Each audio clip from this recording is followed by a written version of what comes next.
Hello, Culture Matters podcast. I am excited about today. Before I introduce you to our guest, here's a quote just for this episode.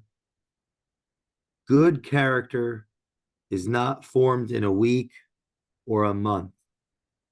It is created little by little, day by day. Protracted and patient effort is needed to develop good character.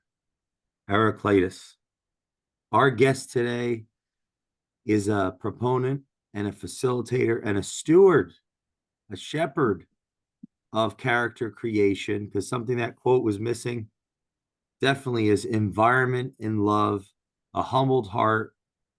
Our guest today is an ordained pastor, I believe, Yeah, and not too many people know about that. Yeah. a healer, a motivator, a friend of Culture Matters, and you're just now getting introduced to them. Hopefully, a staple on the show. We met months ago at a very special night. It was at a good friend's, one of their residents, with love and energy. And right away, like I met Nikki Bagby, when she shook me and said, "You need to meet this person," and stared through my soul. And then we met one of our other guests who you know, if you know the show, Jigger Meta, who is now a great friend. Our guest today, Nikki Bagby, is an advisor, a consultant of those that are that have a heart, a humbled heart for others. That those that lead uh, organizations that are not just solely motivated by profit, but are motivated by purpose. In my estimation, currently the chief external officer of North 10th, part of the Lenfest Foundation that we share, and so much more with a long track record of helping and healing communities. I'm so excited to get to know you and introduce you to our audience. Finally, by the time this introduction's over, the show will be over. Oh my goodness.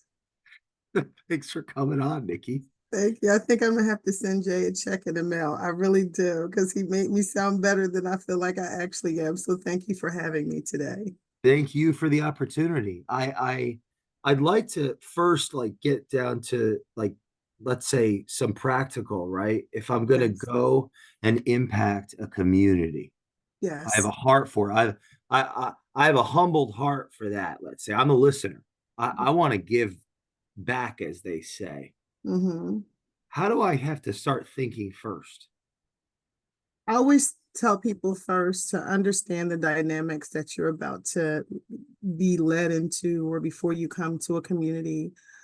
Even as much as so, find an organization that may have been supporting the similar organization, neighborhood, or some of the residents there. Oftentimes, people have a heart to serve and a heart to help, but they go in rushing in with, we know how to fix it type of mentality, right?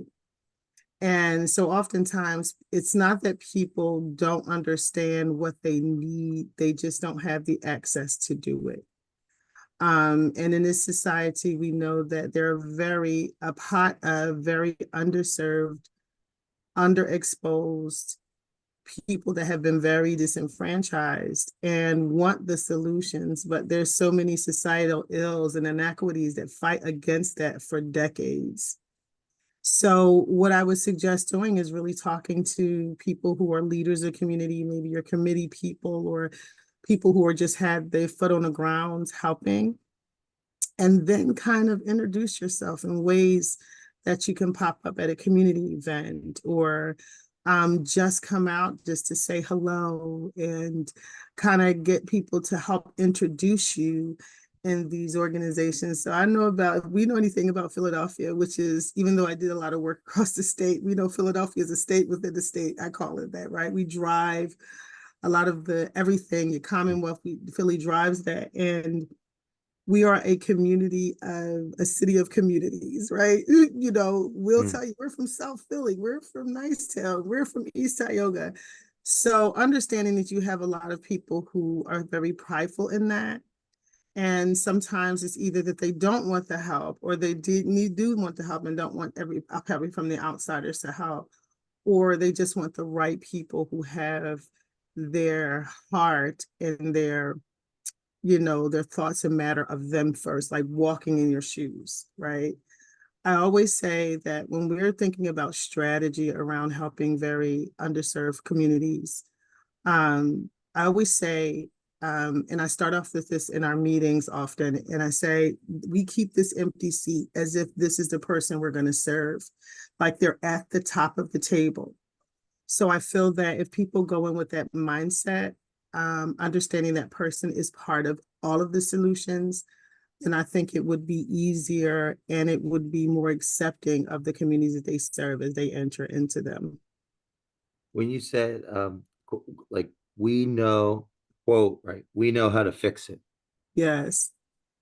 Where does listening come in? Listening comes in to find out from the youngest child, because oftentimes we leave a lot of that younger generation out of it, from the youngest to the oldest, right? What I mean by youngest, um, kids are living in a different world than when we grew up, right? They're dealing with all kinds of overstimulation from social media. Everything is so tangible to them. They have access to so much, where I believe we come from a generation, I believe the millennials, the last generations for me, that I felt that there was a sense of protecting, right? A sense of, you know, honor and saying, I know that my parents may not get it or my neighbors, but there was still a sense of community. And now these children have so much access to life, right? They to me, they get so much more access, and the society gives them a little bit more of authority over their own self, right? Yeah. And I think that that's part of it, not being able to guide them and listen and cover them in a sense. I'm a mom. I was a very young mom. Me and my husband had our child when we were 18. We were 17. We were pregnant. So I have 6 children from millennials on down to this generation. And then to watch the millennials and your Gen Zs, and to watch even the difference in those generations, and feeling that I'm a little panicky sometimes for between my 33-year-old and my 15-year-old. Like, it's like a world of a difference. Hmm. So, like, when she was going to school and living in this society and growing up, I didn't have as many concerns. But now my 15-year-old walking outside, I don't know if it's going to be something gang related in the city. I don't know if a police officer, I don't know if he feels safe, with people just doing so many different things. So, there is a difference in how I talk with him than I talk to my 33-year-old, right? I could send her to practice. She went to Europe when she was 15. It was like, oh, we're Hmm. good, but now I'm like, oh, wait a minute. Do I need to take you to school? So it's just a difference. But I think, like I said, being able, going back to your question, I believe in making sure that everybody's at the table, as you, not everybody, but there are some folks who kind of understand what's going on in the community before you kind of address it. And I think that similarly, what we're talking about North Tenet's history, and when Chase, our founder, came in the community, he was really saying the same thing. Like, I don't think I addressed it the right way, but after the 15 years of Yeah. understanding, like, wait a minute, I should have kind of involved people in the beginning, then the Russian. And he will even tell you that. And that's part of our story.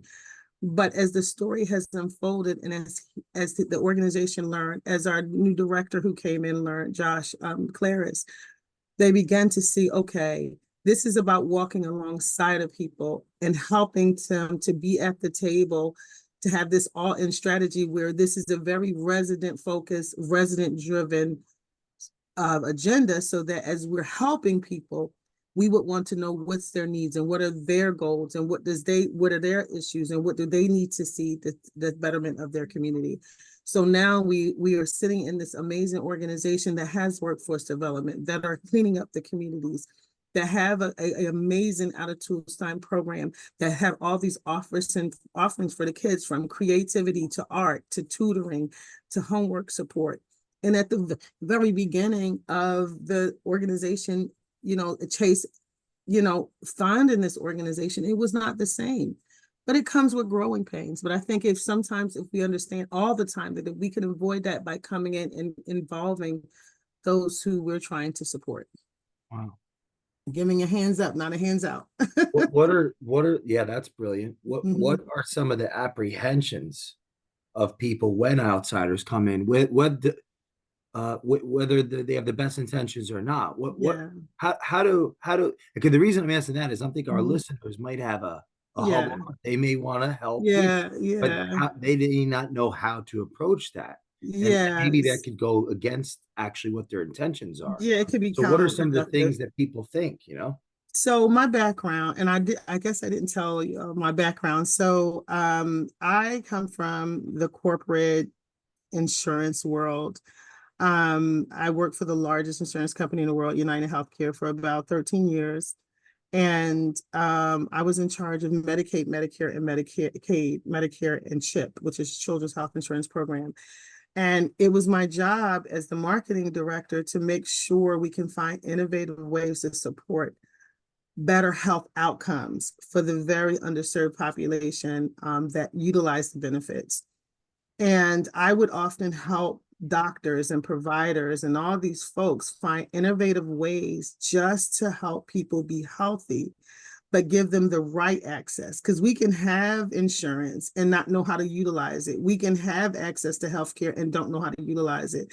So that really kind of showed me as I was working in the community across the states, from the poorest county, which is Fayette County, all the way up to the most rural areas that's in Western Pennsylvania, to Philadelphia, where it was, 56 different ethnicities, races of people. And I found that we have to listen to those who we are helping, because as much as you give people things, if they don't understand what our why is and feel like, oh, what are you going to get out of it? Because remember, a lot of these very disadvantaged communities, they didn't often have things, right? They didn't often have access to stuff. And it's either sometimes, and I'm going to say it in the nicest way, this great white hope mentality that says we're going to swoop in and change everything because we know, with good intentions, we know that we can do it, but people are not trusting that because so long they feel like these same systems was there to tear them down. So I say to people, we need each other. We are all in this human experience. It's just that these experiences have been different for different people. So if we walk in the shoes of others and understand the needs that they often want, but they don't have access to, and kind of take a day out. So for instance, I did a lot of work with residents, right? And residents in different health systems, and they could not understand, well, why are we having this disparity so high here? And why is this zip code?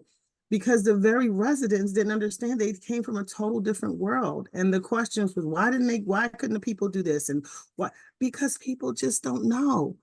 When people are trying hard to get food and find housing and get good paying jobs, not perfect paying jobs, but just good paying jobs, being healthy is their last thing that they want to think about. The last thing, if I got a headache, and this headache, I'm going to keep taking a bunch of pills, but this headache is not going to go away until something happens and I'm out here unconscious, and oh, now I'm going to take care of my health. That's the last thing on your mind, right? You want to make sure that I'm going to work and work and work until I make sure my family have what they need. Me being sick is secondary.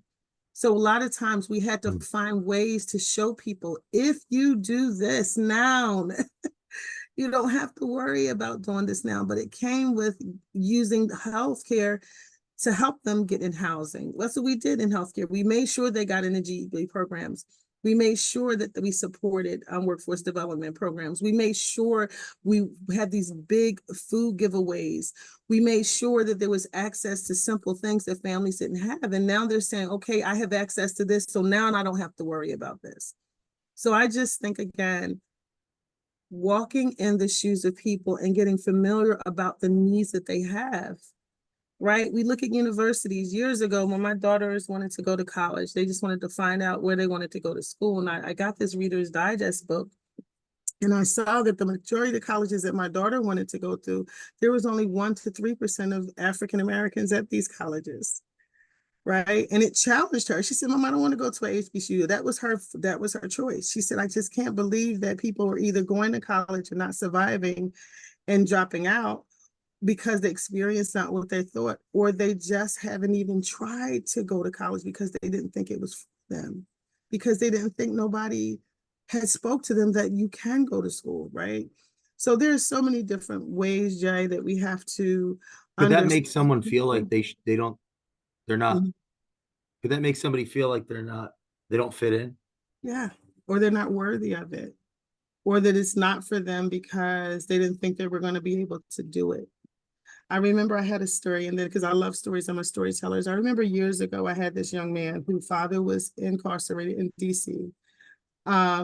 He was literally homeless, him and his sister. He was 19, his sister was still in high school. And I remember him coming every day into our community center because I was the community coordinator. And I asked him one day, I said, "Sweetie, why are you here every day in the lab, the computer lab? Are you looking for a job?" He said, "Yeah, Miss Nikki, but it keeps me out of trouble." I said, "What do you mean it keeps you out of trouble?" "It's a lot on the street." He finally told me he was homeless and he just wanted to work to make sure his sister got through school. And I sat with him. I said, "Well, let's see your transcripts from high school." I said, "Have you ever thought about going to college?" And he said, "No, Miss Nikki, I really not. I just wanted to be an auto mechanic. So I was going to go to a trade school." I said, "But based on how much this trade school costs, you could at least go to community college and get money back to help pay for your books and stuff." No one had never introduced that to him. Long story short, this young man wound up, somebody saw him somewhere playing basketball. And I kept telling people, "Go down and see this young man." He graduated from a college in Lancaster and he lives in Vermont, doing great. But unless somebody had pulled that 19-year-old to the side and gave them another option, he comes to me every night again. I see him, and his dad wrote me a letter in prison and Wow. said, "Nikki, I appreciate you so much. There is no way in the world that my son could have survived and you not giving him the." I said, "That wasn't me. He already had it in him. Somebody gave him access to something that he was not aware of." And I'm telling you, these are the stories that we hear that we think is like very far in distance. You know, we think of other countries, and this stuff is happening here. And it's so funny because one of my colleagues happened to say, "Nikki, do you know such and such?" I said, "Yes, yes, we went to college together." And No. she told me the story of this lady that helped them get in college. And for me, that just, it warmed my heart. And that's what I truly believe God has put me on this earth to do, to have these experiences with other human beings, to help those who need a voice, and for those who want to help those who don't have a voice, us come together and build strategies of how we can better each other, Mm. right? Because it's not just about bettering people who may not have access to things, but it's like just talking to people, because you never know what people know. You never know who wants to help, but they may not know what to do or how to help or something like that. And again, it's about having these like experience even on different platforms, right? I truly believe that by God brings us together for those who really want to do this work and want to do something different, whether it's this podcast or whether it's a brief moment at a event, whether I'm on the bus or on the market or on vacation. You know, I always want to find places and spaces where I can meet new people, and if it's just a moment to encourage them about life, or is it the way we can come together and build some strategy, or Mm. is just a way just to give a person a moment to see that I see you, right? And we're here in this space together. Let's figure out how we can do better together. I, I, so the audience can grasp if maybe what, what is it actually, what is it actually like out there? Life, you're talking about what is out here, lifing, or are you So talking let about me, certain communities? context. Mm-hmm. There are, there are people that went to Yeah. the gala on the 4th. Yes, Who yes, live yes, in yes. in the city. Yes, living different classes of, And and it was as if they never, it was a culture shock, basically. yeah, yeah, yeah, How do yeah. we articulate that shock for our audience, which is all Okay. over the country, right? You have people in different countries. So I will What give is the you, disconnect, right? What is yeah. really, So I give you a picture because I'm an artist and I love, as you can see, everybody can't see my background because I want to be on the beach. So I have this moving palm tree and ocean in the back of my background. For me, we sat down and talked about raising money and how could we bring awareness from even our donors to people who don't know us, to some investors or whomever we knew, right? Community partners, residents. And I said, you know what? And Josh felt the same way. Let's have an event in North Philadelphia. For those who live here and know Huntington Park, East Tioga community, there are 10 most violent places in the city. We are the 10th, and across the park is the first. So for us, it was saying, how can we bring people down to this magnificent building in the middle of a residential block, right? Where it's high crime, people are going through a lot of issues, even on the very corner. And I will say, people are standing on the corners in prostitution, right? That we help work out. How do we bring this beacon of light to the community that people would want to come down to see our center? Because most galas are downtown or in this beautiful um, edifices, or they're in these beautiful sites or hotels. We said, no, we want to transform an already beautiful building to a gala atmosphere. mm, So we decided to keep it here. Two reasons. We wanted to make sure people knew where we were. We wanted people to, as they're being ushered down the block, to see the residents, to see the block, even though the block was clean, but to kind of walk around to see, man, as they're walking down or being driven down or dropped off, they can see where this is. But we wanted them to have the same experience our community members and our students had. So we decided at a newly renovated building to bring in the community and transform a gym to an elegant space where you can have one of the top end galas. And that's what we did. And I'll send you some pictures, Jay, to share. But many of our residents, there were two experiences. Many of our residents had never been to a gala. wow. Many of our children had never been to a gala. So we incorporated our students from our out of school time program. We incorporated our residents, our block captains, our investors, our donors, our supporters, and staff members to come together, not just to raise money, but to come together in the space. And I promise you, Jay, from the bottom of my emotional heart, you didn't know who was the residents and you didn't know who were the investors. You didn't know who the donors were. You didn't know who the staff were. You didn't know who the youth were. It was as if everybody reflected the same. Everybody was dressed to the hilt. Everybody were talking. Everybody, it's just that it came together as if everyone knew each other for decades. And that showed me, and I wanted people to experience that no matter what level you're supporting this organization, we all have to come together at the benefit of the community. I had residents and children donating $15. I had an organization donate $25. So it was $25,000. So it wasn't just that people were coming in, but everybody vested in it. And it blessed my heart to see a young person give $50. It blessed my heart to somebody. It's like that widow's mite. They gave $15, which I know one of the residents couldn't afford it, but she still gave $15. Right. So we had people in our residence that could not afford it. So every sponsor, they were able to provide a ticket for somebody that could not. So no one said that. Nobody, you didn't know the difference between like I said, the funders and the people who were living in the residence, but everybody reflected each other. And that's what my goal is, and our goal is, and our organization and things that I do in life, to make sure that we are having the same experience, even though we have different backgrounds, right? Mm. We're having a moment of connection that says, I need you. I need you as a person we're serving to tell me what we need in the community.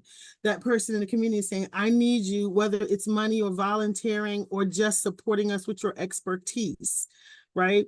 We need one another. And for me, that's what I wanted. It's far more than the monies that we raised. And we did exceed our goal. We're going to raise 150. We raised 181,000.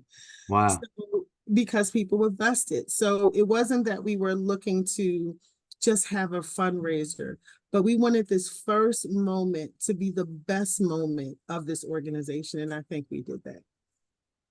Let's say I'm a resident, and you know, what time am I waking up?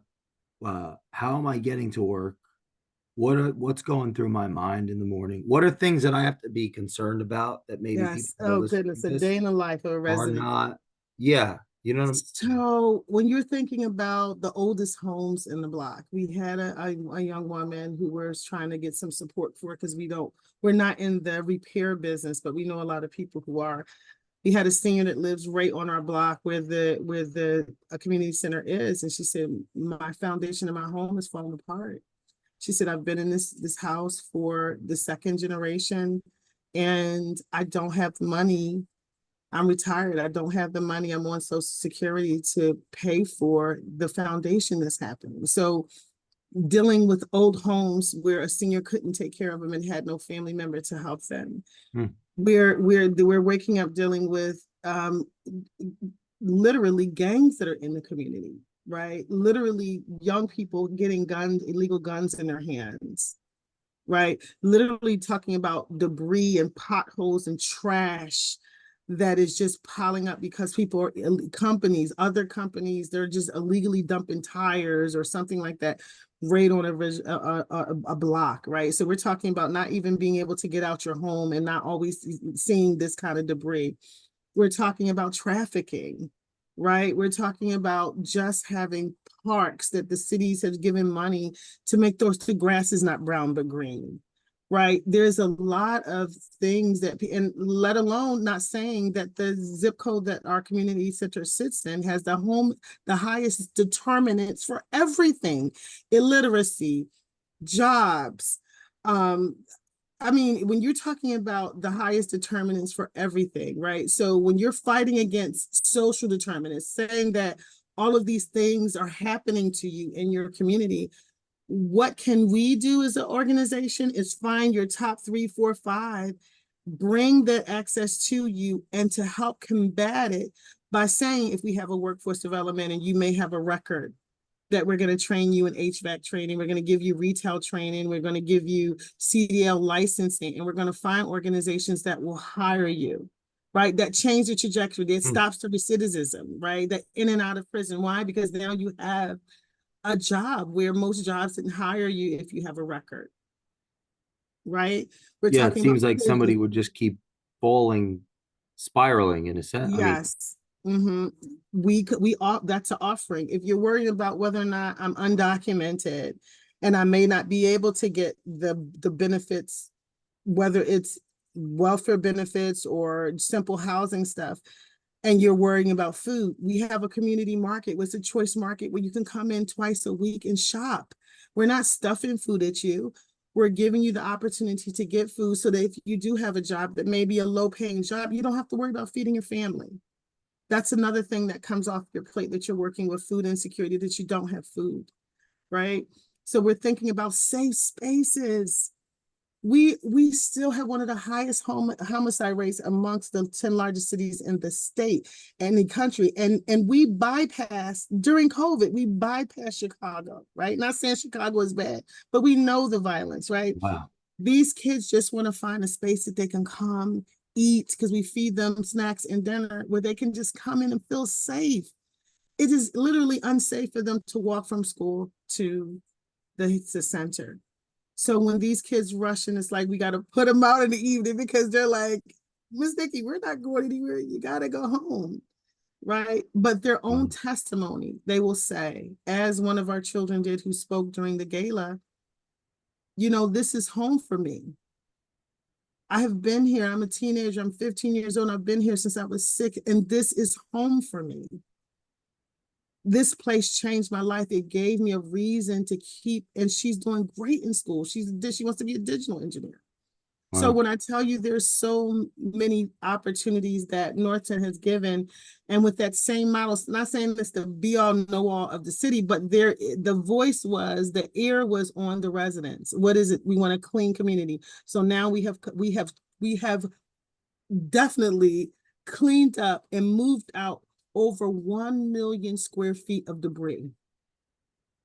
The kids are outside saying, telling our crew, hey, Mr. Al, our block is amazing. It's clean, right? So people aren't used to that.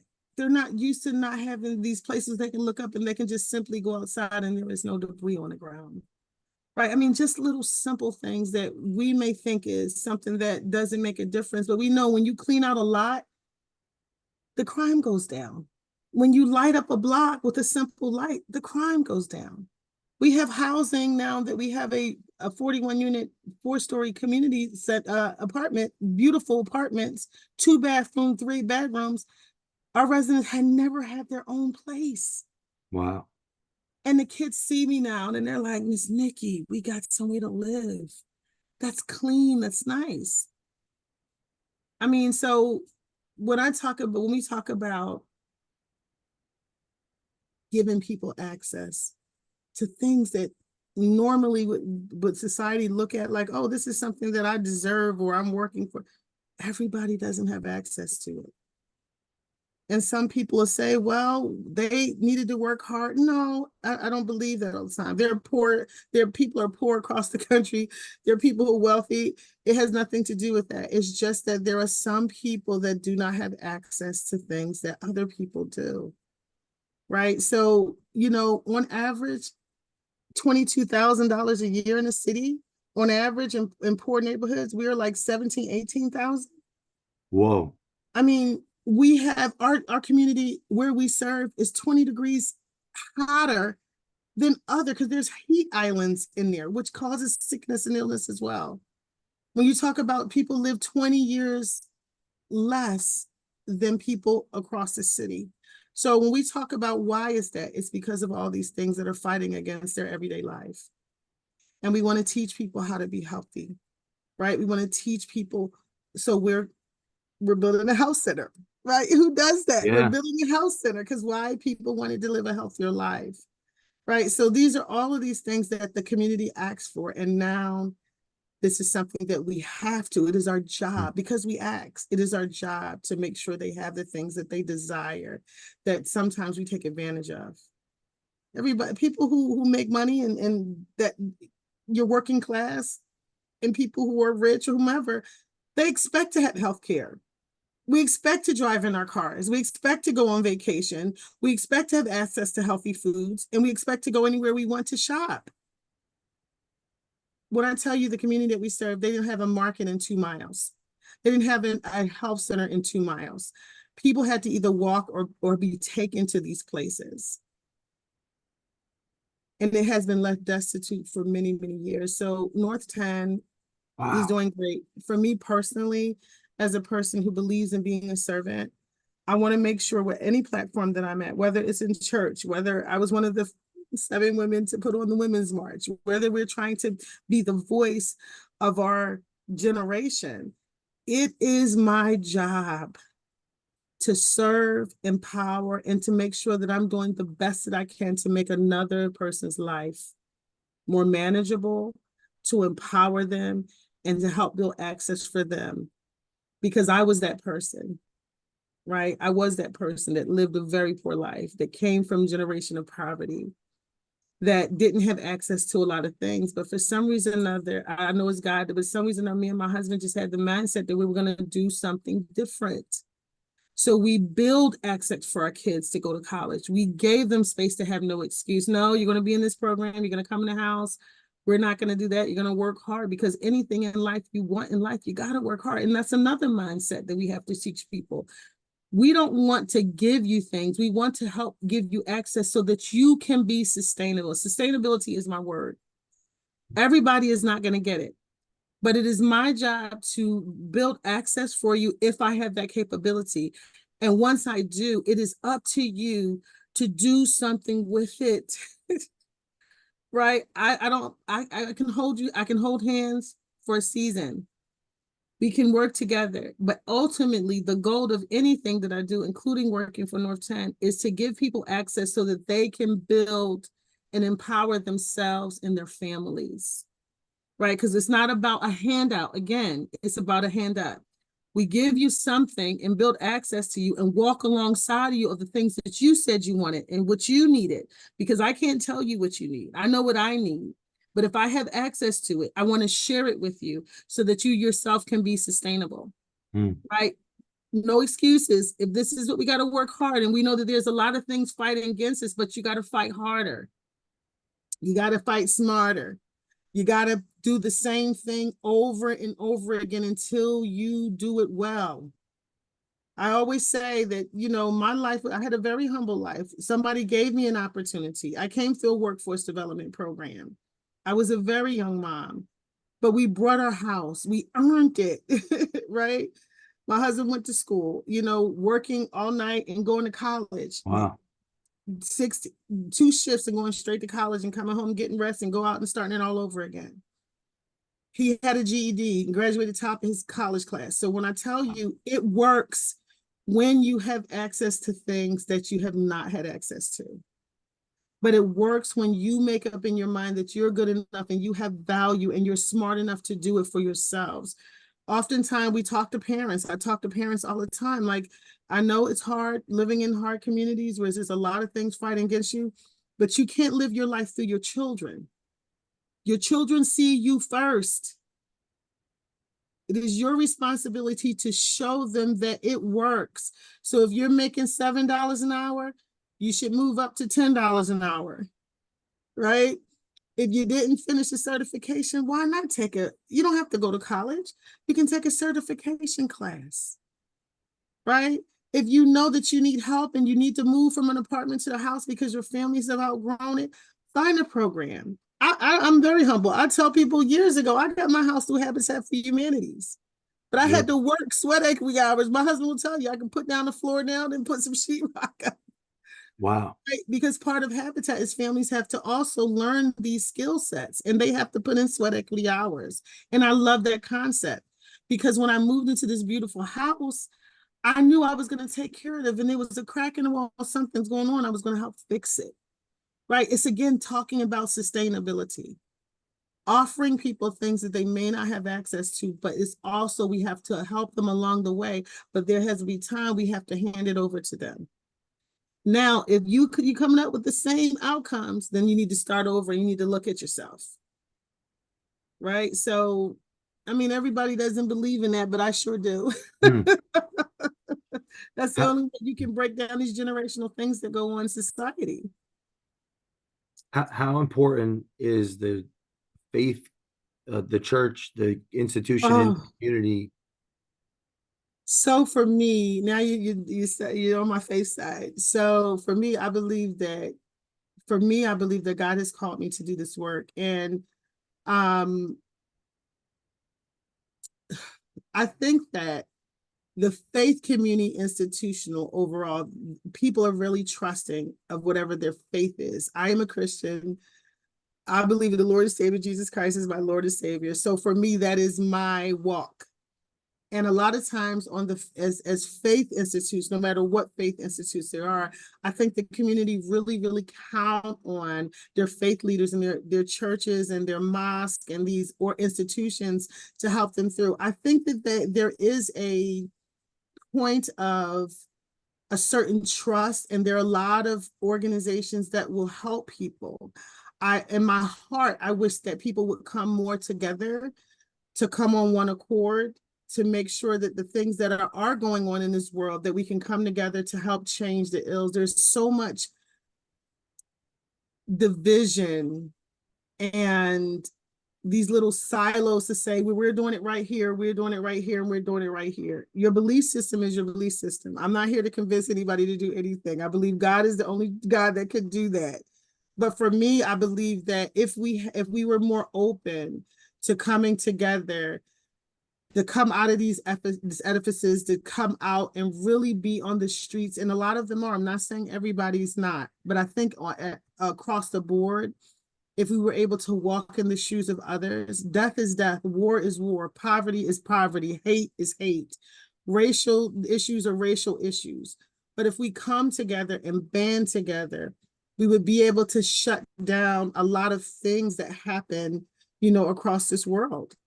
I can only give you a witness of what my belief system is, but my work, the Bible says your faith without works is dead. You have to do something. You have to understand that there is poverty, no matter what life cycle or what stage of life it is. There's always going to be crime. There's always going to be hate. There's always going to be poverty. And there's always going to be these societal ills. What can we do to decrease it? What can we do to come together and really kind of help see one another so that we can change these issues that's happening? I mean, it would be something beautiful. I will say that. How do we compete against the gang? So I'm a child, I'm a Yeah. young adult. Mm-hmm. What is attractive to me in the I gang? always say, I'm sorry, Jake. I have something to But no, say. yeah, just what is attractive first? That's what I want. I What's would the pull? I always say this. There is camaraderie on the street, but there is no true love. Huh? There is camaraderie, but there is no true love.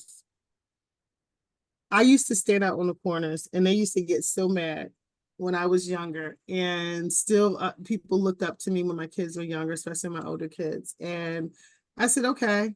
And I knew all the kids in the neighborhood because I used to take them different places. And I used to go outside. I said, so apparently you're out here selling drugs and don't think I don't know it. Okay. So what I'm going to do, I'm going to stand out here with you until you go in the house. Miss Nikki, like, we're not doing it. I said, do y'all think I look crazy? Do you think I'm stupid? Somebody used to say I might have been born at night, but not last night. Right. Wow. So I said to them, I said, you're going to go in the house because it's not safe out here for you. And I'm going to stand out here and you're not going to get nothing done until you go in the house. And guess what? They went in the house. And they said, Miss Nick, I said, I know what you're doing. I have lost so many kids, Jay, to gang violence and murder, more funerals than I had to. I was there when these children took their last breath because as soon as something happened in the community, they called me.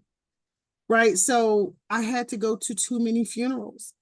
And I used to go out there with them. I said, what is it? Well, Miss Nikki, I found that they honor me. They appreciate me.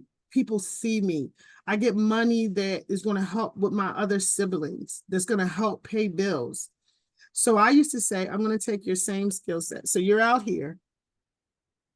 You're a good salesperson. Apparently you're loyal because you're out here all the time. And I said, we're going to take those skill sets and you can ask a lot of them and we're going to write up a resume because I need you to get a job because it's like a war zone out here. And I need you to do something better for your life than stand out of here. Because if you're not here, you're not helping your parents and you're not helping your siblings, right? Or your friends or whomever. So I used to pull them off the street. And they used to say, Ms. Nikki, you're just trying to get us in church. I said, I don't need you to get in church. I need you to get off the corners and live. I don't need to go to another funeral. And I'm telling you, some of them got locked up. And when they came out of jail, who they wanted to see? Miss Nikki, to get a job.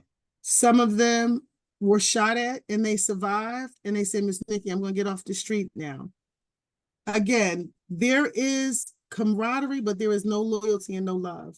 They translate it as something that they're getting into because somebody respects them and somebody sees them and somebody's going to help them. So my thing is, what have we done as a community that there is such a disconnect that these children want to get into gangs? Right? And I say to them, give them something that is like a barter system. You give them a program where they're going to be loved and consistent. You're going to show up and you're going to help change their lives. These kids are going to get off the street. Are there Show up. what's the after school curricular sports type things? Oh man, you have a lot of different ones. I love a lot of, we are a serious city of sports. Like, my sons played football and if a child is in a football, any kind of sports, whether it's football, lacrosse, or whatever, I find that they become very disciplined with themselves. But we also see, if you notice, especially since COVID, there is a downtick of children being a part of these athletic clubs now.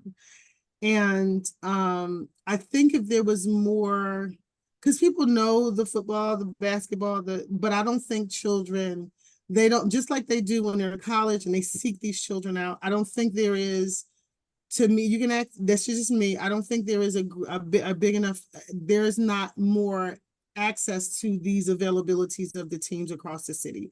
It's either that you know a team, you know the community, but just as much as they advertise about other things, I think they should advertise sports more often. Mm. Especially these sports that children who are in poor communities are not used to being in. Soccer, lacrosse. I love lacrosse. I love soccer. These other non-traditional sports, I see a big uptick with golf that you haven't seen, right? I see a big uptick in tennis now.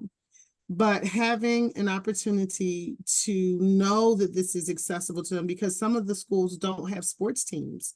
So they have to count on neighborhood teams letting them know, right? And And why some don't they have sports teams? some of them, I mean, they may have football and basketball, but to me, it's not enough in poorer communities, right? You can go to other communities and there's a variety of sports, but you can go to communities that are really low income and you may see basketball and football teams. But even that, you have to raise money, right? To buy the equipment, unless you get someone to donate. Football is. That's why the reason I asked that, I was thinking Mhm, like, if I'm a child and I'm not respect or yeah, seen, respected, a part of something, mhm, a mhm. sport, I Yes, could might be. look for something else, or Mhm. just trying to think like, how do you Not only kind are of you just, it all talking kind of about, compounds is how it sounds like it. I All mean, right. you have a lot of sports teams that are in very disadvantaged communities that will raise money to get the equipment, but then you have to make sure that parents are supporting you, right? You have to make sure the kids are eating right, because in football season they have to eat certain foods and things like that. So it's a lot. And for me, if it was me and looking at putting monies into different things, I would definitely, I'm a sports mom. I played sports. My husband ran track. I played volleyball and baseball. All of my children, except the little one, the Mm. youngest one, who drives me crazy, he's probably hearing me in the other room, was the only one who didn't play sports, right? Sports help discipline my kids. Sports help bridge access to other opportunities in their lives, right? Mm. And for me, it helped me as a mom, knowing that I had a place that my kids could go, knowing that they were disciplined, knowing that there were other team moms and dads that will say, Nick, I can pick them up, I can drop them off. Children don't always have that. The parents have to be just invested in this program as the kids, Mm. because there's traveling involved, there's raising money, there's making sure they're eating right. Me, I was always that mom had a bunch of stinky, they know a bunch of stinky football players because I had unlimited weight. So those boys came looking like the bad news bears. You know what I mean? So for me, I was vested. I had a big old van. So I made sure that if the moms and dads couldn't do it, then they were going to get in my car and we're going to travel to DC because they won the regional championship. Oh. So having, I think, more people vested into that, and some people don't understand how important it is to have sports and other recreational opportunities for your kids, whether it's art, whether it's dancing, whether it's sports. These other extracurricular activities really help to shape and mold young people. And that's, again, going back to North 10. That's why I love we had a double Dutch club. That's why I love we had chess, right? And all these other activities, because they're in school all day. And yeah, we want to make sure they get their homework and tutoring, but we also want them to be able to use their creative side of the brain. We also want to, if a child has a personality that's a body kinesthetics, they need to use their body. We had something so that they can play basketball, right? So we make sure we speak to I believe that we speak to every learning style in North 10. So if there's a child good in sports, they're going to be in a basketball team. Is a good child good at playing chess, using their mind and analytical thinking, we're going to make sure they have chess. If a child is very creative with their hand, we're going to make sure they have art. So people don't always have access to that. If I'm a mom trying to just live every day and I'm a single mom and I may have 5 children, the last thing on my mind is to make sure this child is getting there and running there because I'm trying to work and get them all in the house and fed at night. So that's why it's important to have organizations Mm. build out plans that's going to assist families and communities. Whether it's a senior citizen and she's alone, bring her on so we can play some bingo and dance, right? So, do some line dancing. I love line dancing, right? So, I think that it's a lot, Jay. I mean, everywhere you go in this world, there are problems and issues and societal things that's going to fight against you. But I'm just glad that there's people like me and yourself that care enough to share the news about a need and to do something about it. But I believe that I don't always have, I'm not a pessimistic person at all. I am very optimistic. I believe that it took us a long time to get here, and it's going to take us some time to get out of it. But I believe if we stay on this consistent path and building a model of change to Mm. help walk alongside of people who are going through serious issues in our society, that it's going to work itself out one way or the other. How important is hope? Oh man, you sound like Jigger now. Our show is Love, Faith, and Faith. The word is this, and I'm a person that loves the Bible. And there is a scripture that says, faith is the substance of things hoped for, the evidence of things I don't see. Faith is the substance of things I hope for, the evidence of things that I don't see. And what does that say? Mm. I am currently living in the hope today that will change our future. My hope dictates for me at this very present moment that whatever God has put me on this earth to do to change, it will happen, even if I don't see it in this lifetime. I am driven by hope. I am driven by it. I know that no matter if I see my grandkids, the great grandkids, I know that whatever I'm doing for them today, it will spill itself out to 5 generations down the line. So for me, hope is everything. Hope gets me up in the morning, right? Hope Mm. gives me peace at night when I lay down. I truly believe that God has put me on this earth to change. And I know, even if it's just a little bit of it, that my hope dictates the future for me and whomever God has put me in this life to do, and to help. So hope is every part of my being. Nikki, I'm so happy that you came on. Part Yes. one of many conversations that bring awareness around Mhm. things that are necessary. I challenge the audience to follow you on Instagram Oh, and okay. to listen to your podcast. Can you give that podcast name again? Okay, so it's Love, Faith, and Hope. And it's me with Jigger and Jigger Menta. And we are coming together just to talk about, and we're going to have Jay on there, just talk Oh, I about love it. love, faith, and hope. What drives you out of those three? Maybe it's one, maybe it's all of them. But we just come together giving amazing stories of people who live in that space. Thank you so much for today. And thank you all for Okay, listening. thank you. Please leave us a review on the Culture Matters podcast. Follow Nikki, and we will see you next time on the Culture Matters podcast. And thank you, Jay. You're amazing. Thank you.